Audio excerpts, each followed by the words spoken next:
tentang Letkol Teddy itu kemenangan. Karena beliau sudah setingkat Seskap, sudah ada perpresnya Seskap di bawah Sesmilpres, ya, udah jelas itu. Sesmilpres itu semua tentara, polisi ada di situ. Tidak juga, pangkat tetap nempel.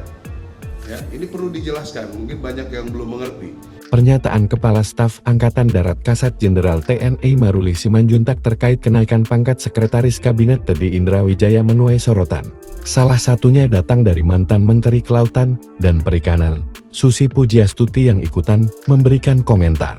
Melalui cuitan di media sosial 10 pribadinya, Susi menyebut Presiden sebagai Panglima tertinggi bisa melakukan diskresi. Presiden sebagai Panglima tertinggi bisa memberikan diskresinya, tutur Susi dalam akun 10 dikutip Sabtu 15 Maret 2025. Sama halnya juga diungkapkan Direktur Eksekutif Amnesty International Indonesia Usman Hamid yang menjawab pernyataan KSED Jenderal TNI Maruli Simanjuntak soal pengangkatan Mayor Teddy Indrawijaya yang kini berpangkat Letkol TNI sebagai Sekretaris Kabinet. Jawaban tersebut diunggah dalam akun media sosial Usman Hamid, Jumat 14 Maret 2025.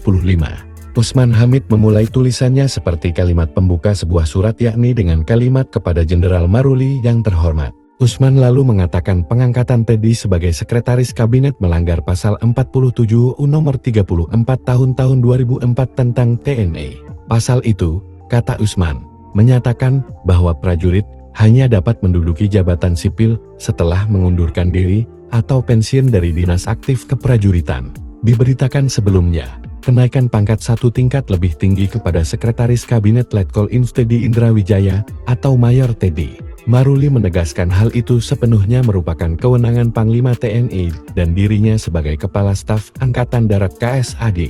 Itu kewenangan Panglima TNI dan saya. Ada seseorang yang dianggap mampu membantu Presiden dan mengkoordinasikan tugasnya dengan baik, lalu diberi kenaikan pangkat. Apa masalahnya? Kata Maruli dalam keterangan tertulis. Lanjut, ia dengan tegas mengatakan, tak ada yang bisa mengintervensi terkait pemberian kenaikan pangkat prajurit.